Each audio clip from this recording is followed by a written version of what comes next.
Welcome back with another banger. It's the React Files. Hope you having a good night. Let's get straight to it. Did the Olympics just create a parody of Jesus' Last Supper with drag queens? Well, that is the question being asked after last night's Olympic ceremony took place. And in a couple of the acts, some are claiming that religious imagery was used, like the golden calf, the fourth horseman, and one scene in particular is being compared to Leonardo da Vinci's mural of Jesus and his 12 disciples. In the scene, broadcast cameras pan out on a number of drag queens standing behind a raised stage, with one in the middle wearing a piece on her head that is likened to religious drawings of a halo with lines of light emanating out of it. Some outraged with this scene said this is extremely disrespectful to Christians, and that the Olympics declared loudly that the 2.4 billion Christians on Earth are not welcome. But others say that those offended are just reading too much into it. And the organizers stated that the performance was to make us aware through a humoristic and poetic song the absurdity of violence between human beings. So the question is, what do you think? Was this scene intentional or merely a coincidence? Shout outs to Dylan Page. Yeah, this one definitely caused an uproar. I didn't think he was gonna cover this one. This one is bigger than we thought. What happens when the whole world turns to the ways of Satan and abominable filth?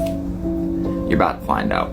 I usually don't show you all the evil happening on mass stages, but I think for this video it's very important. So in the days of Noah, he wiped out the world by water, right? Well, in this day, our day, he's going to wipe out every remnants of Babylon and cleanse it with fire. Her hat she's wearing right here is the same hat we see many celebrities wear, and it goes all the way back to Apollyon and Apollo and Abaddon and Lucifer and the Statue of Liberty. It's always the seat of evil. But what exactly are they doing right here? Could this right here behind me be why they are doing this in this fashion? And are they trying to say that Jesus is actually Apollyon or Lucifer or the Lightbringer? Don't let them fool you. This was 20 years ago. Our world has always been worshiping the same false god, Apollo, Apollyon, and Satan himself, right in front of you. Again, I show you this wickedness only so you understand what's about to happen on this earth. They have provoked our God for 248 years straight. Don't think this won't go unpunished. It will, and you'll see it. Every knee will bow and every tongue will confess that Jesus Christ is Lord. And just like mindless sheep, the world thinks that they're just joking. They're just playing. They have showed you in front of your face your whole entire life who they worship. But it's coming to an end very soon. Shout outs to Inspired by the King. I ain't gonna lie, I was watching it. It was a spectacle to behold. Like, they went all out. Shout outs to everybody who performed at the Olympics. They did a great job. I ain't gonna lie. When they shot to that lady in the window holding her head, things started to get a little creepy. This is the torchbearer at the opening ceremony of the 2024 Paris Olympics. Their spectacle bears a striking resemblance to the apocalyptic scene from the 2003 movie, The Animatrix, which tells the story of how mankind fell to the machines. And I looked, and behold a pale horse, and his name that sat on him was Death, and hell followed with him. And power was given unto them over the fourth part of the earth, to unalive with sword, and with hunger, and with unaliveness, and with the beasts of the earth. The horse was ridden up the Seine River by a masked officer of the gendarmerie, a branch of the French armed forces responsible for public safety, policing, and maintaining order. They operate both as a military force and a police force. According to the show's designers, the gendarmerie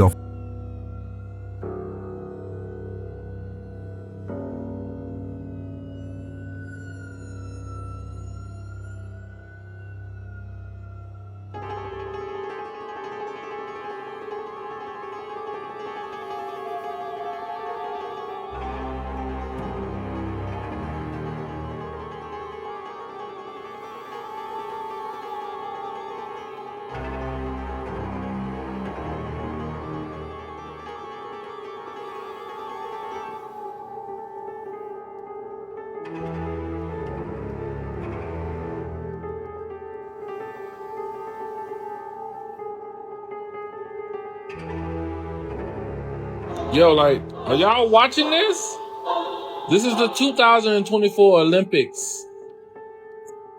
Look at this, man. Like, are y'all watching what's going on in front of our eyes? Olympics. So I turn on the opening ceremonies of the Olympics. What do I see now? And it's in Paris, France, a city I love. I spent 3 years as a doctoral student there. What do I see but this gross mockery of the Last Supper. And I won't describe it any further. Just go online. It's gone viral. You can see it. But this France felt evidently, as it's trying to put its best cultural foot forward, the right thing to do is to mock this very central moment in Christianity where Jesus at his Last Supper gives his body and blood in anticipation of the cross. And so it's presented, though, as this gross, sort of flippant mockery. France, which used to be called the eldest daughter of the church, Paris, that gave us Thomas Aquinas taught there, and Vincent de Paul was there, King Louis IX, St. Louis, France that sent Catholic missionaries all over the world. France, whose culture, and I mean the honoring of the individual and of human rights and of freedom, is grounded very much in Christianity, felt the right thing to do was to mock the Christian faith. You know, a question I would pose, we all know the answer to it. Would they ever have dared mock Islam in a similar way? Would they ever have dreamed of mocking in this gross, public way, a scene from the Quran? As I say, we all know the answer to that. I think, folks, what's interesting here is this deeply secularist postmodern society knows who its enemy is. They're naming it, and we should believe them. They're telling us who they are. We should believe them. But furthermore, we Christians, we Catholics should not be sheepish. We should resist. We should make our voices heard. Shout outs to Catholic Bishop Robert Barron making his voice be heard.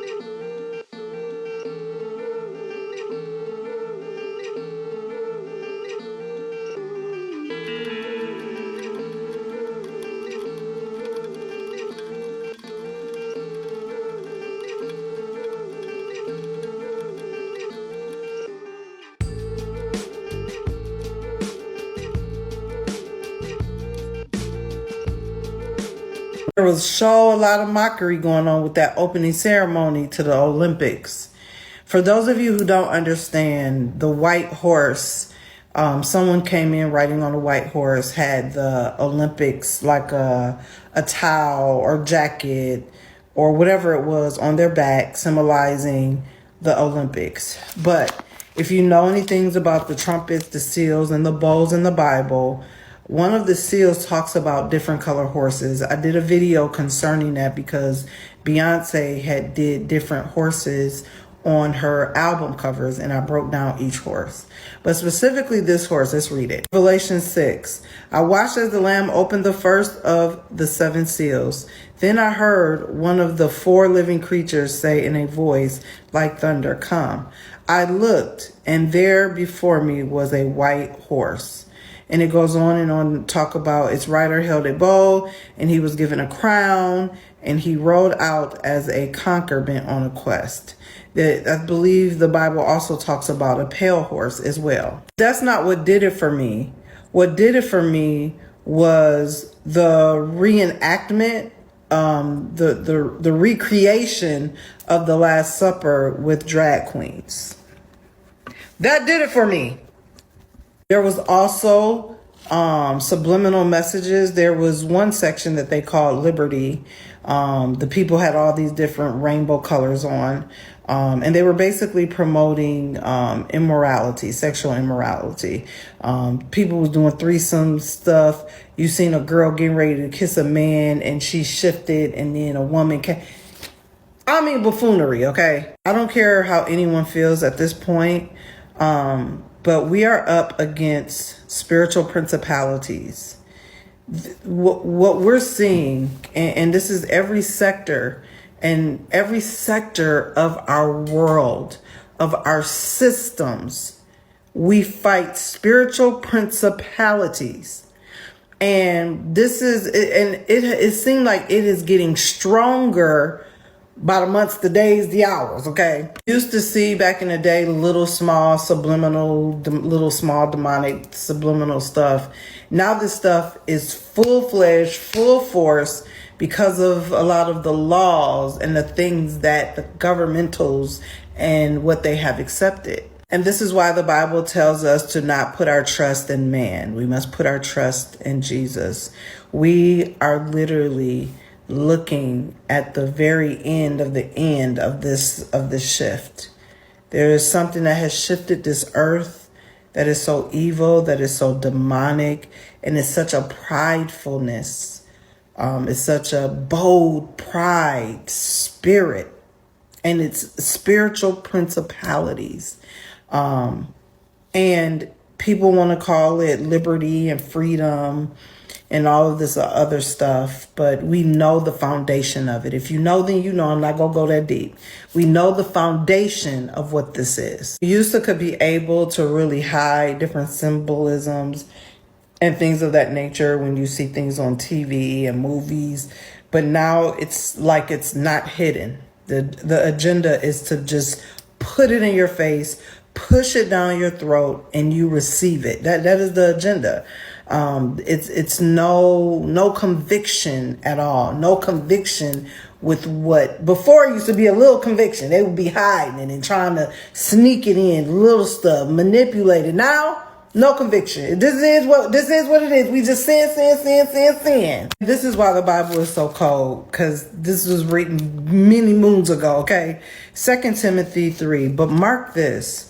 There will be terrible times in the last days. People will be lovers of themselves, lovers of money, boastful, proud, abusive, disobedient to their parents, ungrateful, unholy, without love, unforgiving, slanderous, without self-control.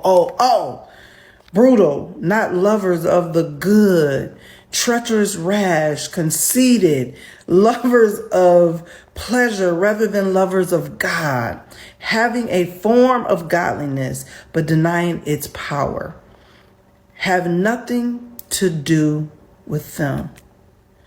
That ain't for me. You did your big one. That ain't. Okay, wait, this next part, because a lot of y'all don't keep reading. They are the kind who worm their way into homes and gain control over weak-willed women who are loaded down with sins and are swayed by all kinds of evil desires, always learning but never able to acknowledge the truth. Child, that's not the truth. That ain't down, because God ate y'all up. He ate y'all up in that. We must seek God. We must seek his word and seek righteousness. We must be the righteousness that the world needs to see, because it's all over, everywhere. And it's embedded in our culture, in our lives, in our hearts. It is embedded. We must seek the righteousness of God back in our hearts on this earth. We are God's people, the chosen ones, those of us who are living by the sword and living by the word of God. We must make sure that we are showing righteousness. This is good to me, y'all. I'm about to get excited over here, okay? Preach it to myself. That's the video. Shout outs to Twin BLT. But yeah, I agree with her. Things they put out there is no longer subliminal. Like, they just putting it out there. Olympics opening ceremony.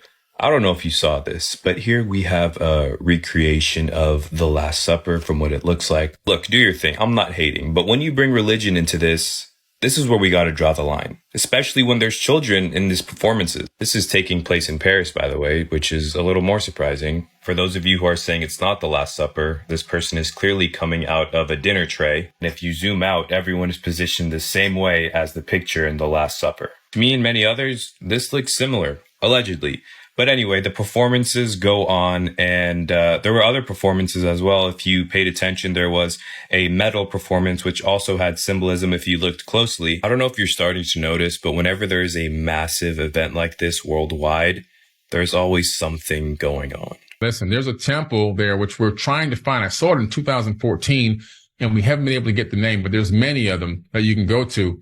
When you walk through these particular hallways, they're very narrow hallways with gigantic megalithic crystal granite on both sides. And as you walk through these hallways, you touch the walls with both hands as you walk down the hallway. People will be lined up behind you doing the same thing. And you would be treated by electromagnetism into your body from these gigantic slabs, these megalithic slabs of granite, magnetized crystal granite. So many people had gone down that hallway with their hands and their fingertips on the walls, to the point where you can see the grooves of fingers in solid granite.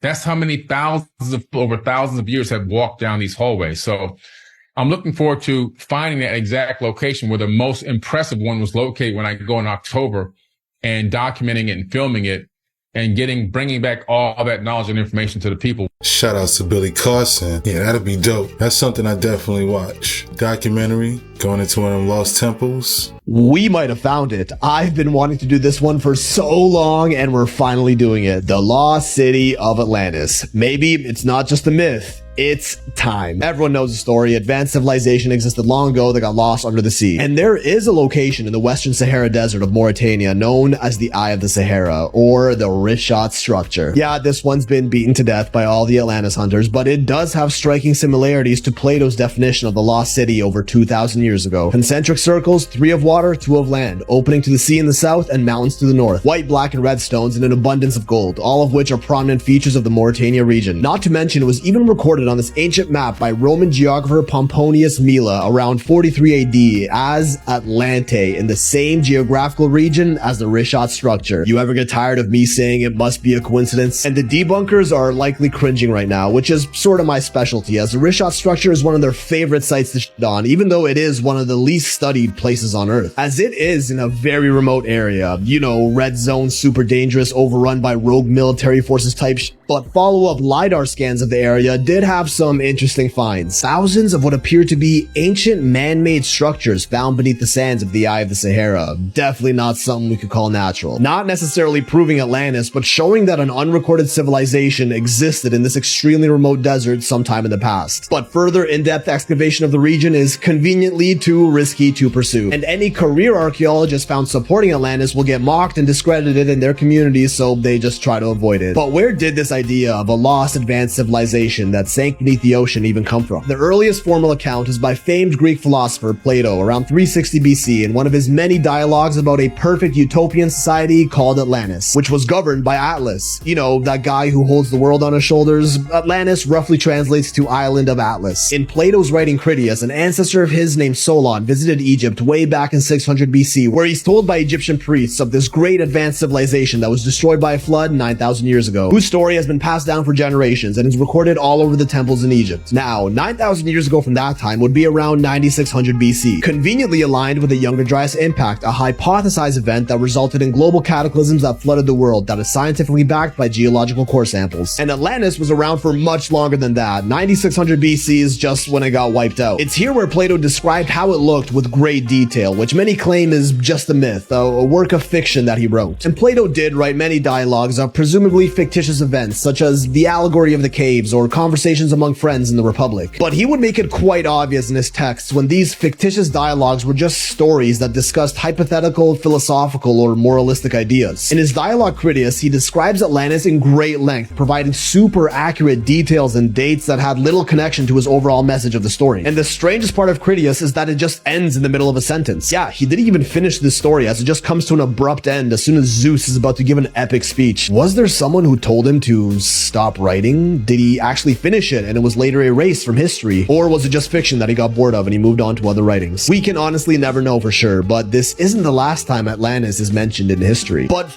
these stories, right? They're just made up myths. Where is the evidence? We'll get to that, because the Temple of Edfu in Egypt has carved into its walls a story about a lost civilization that got flooded and destroyed by a great cataclysm, sounding like a broken record at this point. And Egypt has a recorded lineage of kings that goes back over 30,000 years, but is commonly regarded as just a myth. According to these Egyptian myths, in these earliest of times was a god named Thoth, who was born around 36,000 years ago in an idyllic civilization, where he accumulated great knowledge about the world, the universe, astronomy, writing, government, and even how to achieve immortality, and recorded them on giant slabs of green stones known as the Emerald Tablets. Everything was all fine and dandy until that pesky flood rolls along and destroys everything around 11,000 years ago, 9600 BC. Thoth survives the deluge and is instructed, among a few others, to pass the divine knowledge of the Emerald Tablets on to the next generation. One of the places he visits was a region called Kem, which we know today as Egypt, where he reintroduces civilization to a land of savages. He taught the early pre-Egyptians how to write with hieroglyphics, along with astronomy, agriculture, governing, and all the basics of civilization, and allegedly introduced them to the pyramids, which were leftover relics from Thoth's original civilization that got destroyed by the global floods. A similar version of this story is also retold in the Phaedrus, another written work by Plato. Some claim that Thoth was actually Atlantean, and that these megastructures around the world, like the pyramids, Easter Island heads, Kailash Temple, Gunung Padang, Saskatchewan, and so on, are all relics of the Atlantean Empire. Because according to this, Atlantis wasn't just a city or an island, it was a global civilization that existed over 30,000 years ago, and we might just have the evidence for it. Okay, I'm so sorry, but I'm gonna have to make a part 2. I hate doing this, but there was just too much to fit into one video, and I know you wouldn't have watched this if it was like 15 minutes anyway. Shout out to Phil's Pixel. Yeah, he's speaking about some of that forbidden knowledge, the Emerald Tablets, what Billy Carson be talking about. It's crazy how it's all starting to line up together with more information we learn. I'm gonna definitely keep my eye out for part 2. You're doing a good job with this one. So I ask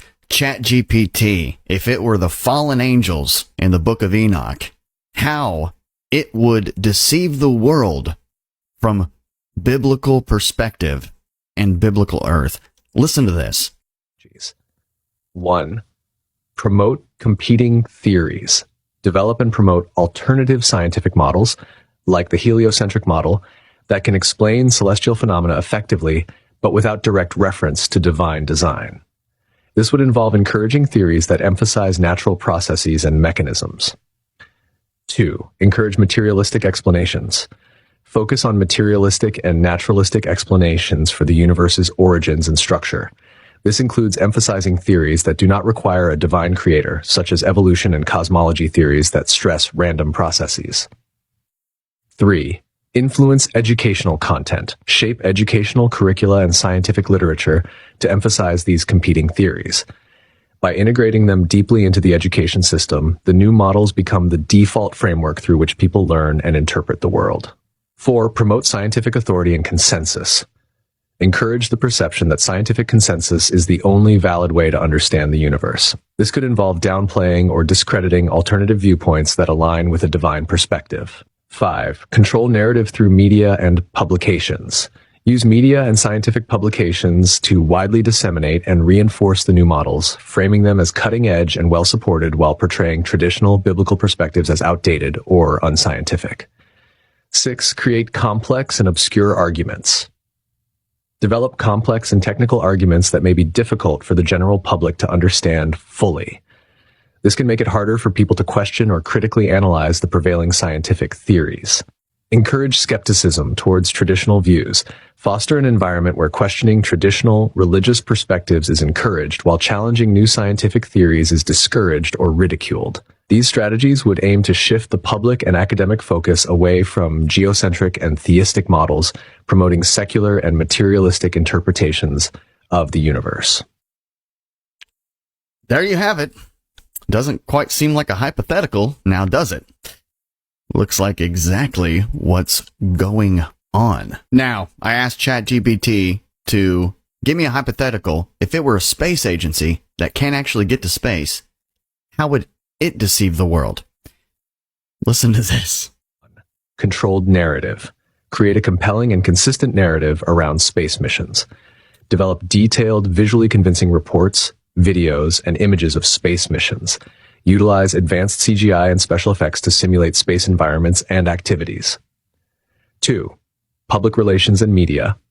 Use media channels to frequently update the public with mission results, discoveries, and advancements. Regularly release press statements and hold press conferences to maintain the appearance of ongoing activity and progress. 3. Secure facilities. Build and maintain highly secure and isolated facilities where all internal activities are focused on maintaining the illusion. Restrict access to these facilities to a small trusted group of individuals. 4. Compartmentalize information. Divide the agency into specialized departments, each with limited knowledge of the overall deception. For example, engineers might work on creating realistic models and simulations without knowing the broader context of the deception. Number 5. Selective disclosure. Share only necessary information with each department to prevent any single individual from understanding the full scope of the deception. Use a need-to-know basis for sharing sensitive details. 6. Collaborate with key institutions. Engage with trusted scientists and institutions to validate the findings and research.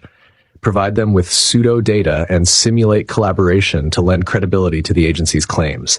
This could involve joint projects and fake data sharing.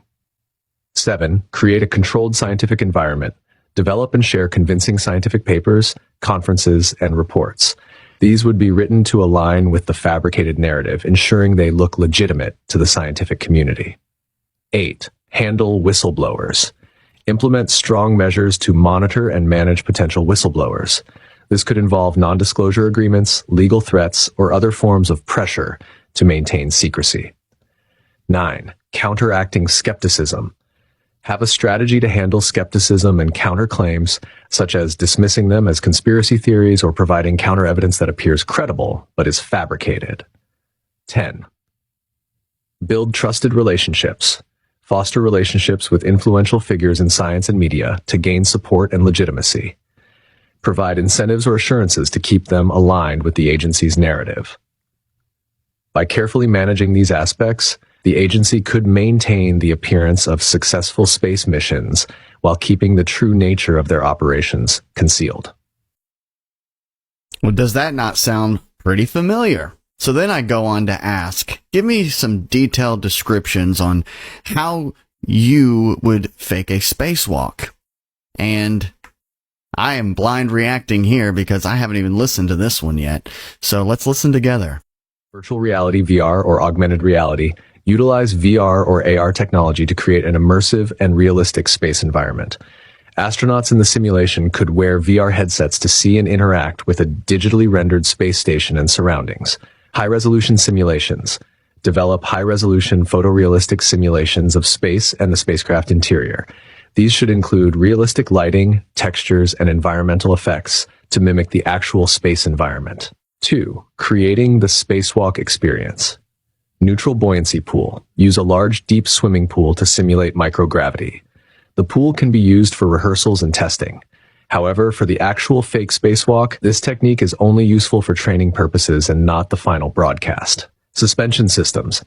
Employ advanced hidden suspension systems. For example, use thin, nearly invisible cables or threads for limited motion support. These would be anchored out of view and carefully managed to prevent detection.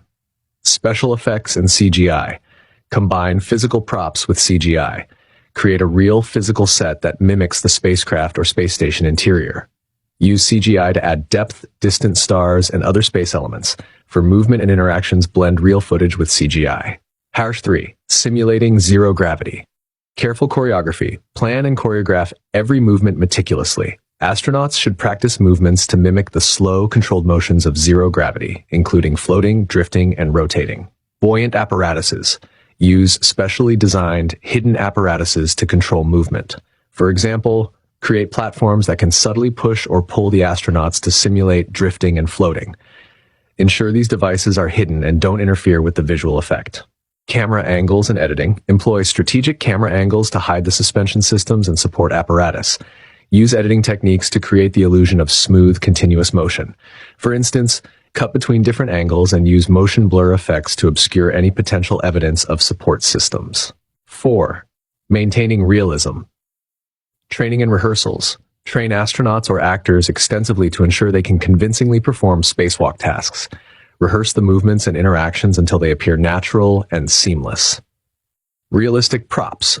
Use realistic, detailed props and equipment that match what is seen in actual spacewalks.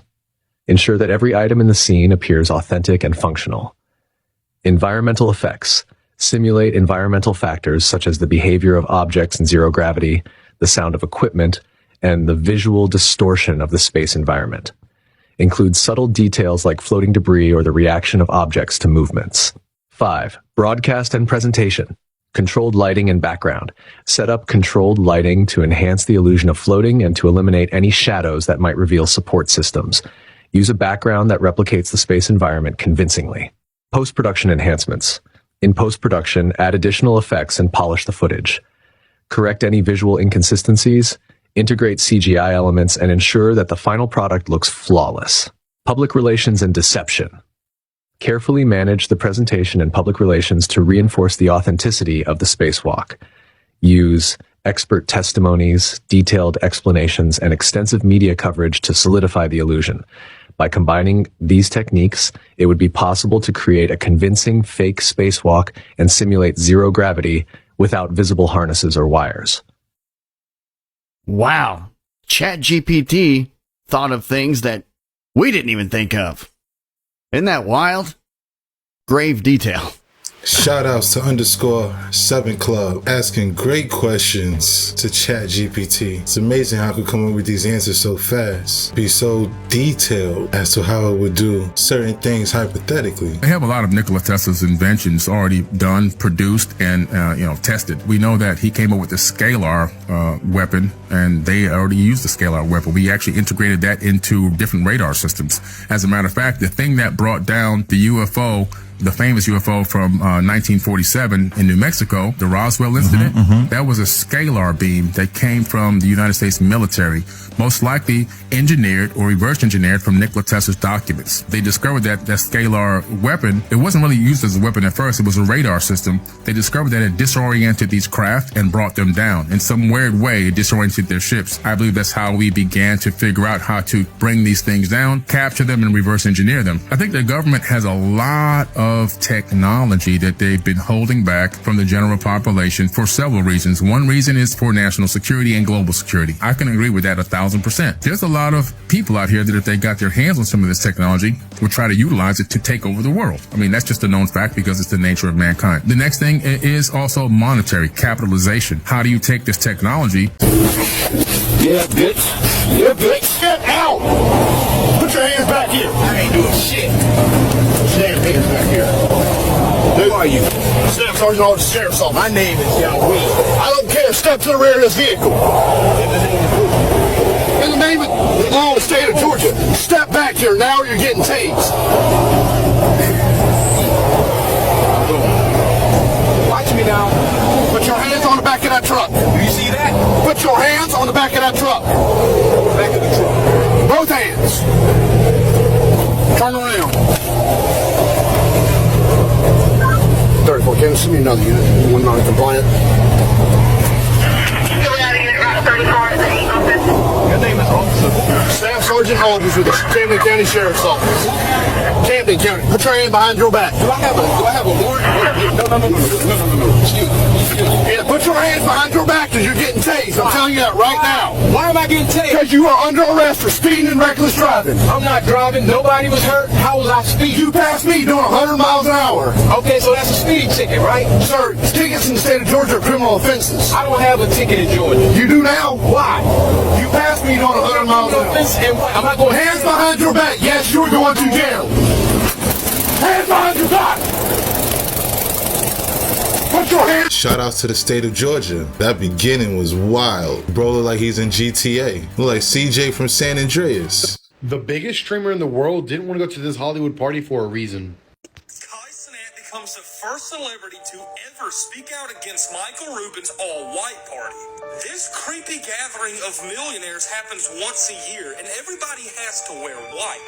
This includes newcomer streamer Aiden Ross, who invited Kai Cenat to join him to the party on stream. Kai quickly declined the offer, sounding terrified doing so. Here's the video. This is Michael Rubin's all-white party for July 4th. Would you like to go with me?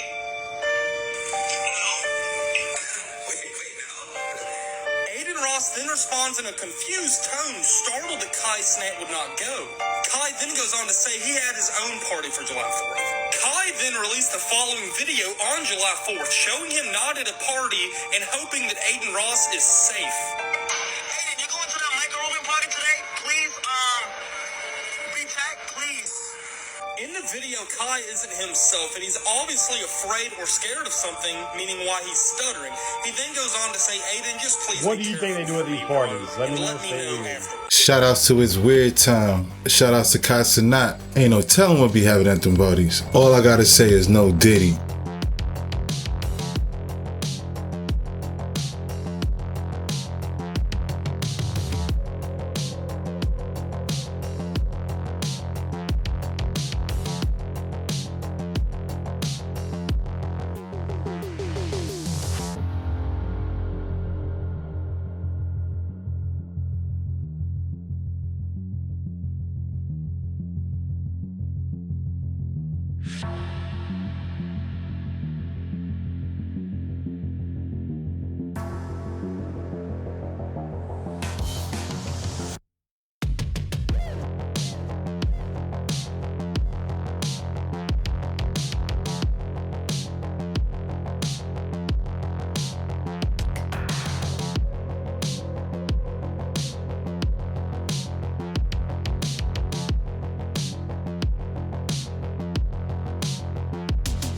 And that's a wrap. Hope you enjoyed tonight's rabbit hole. If you haven't already, please take a second just to smash that like, subscribe, ring that notification bell, just to make sure the algorithm know what's up. So what we gonna do, y'all? That's right, run these numbers up. Thanks again. Until next time.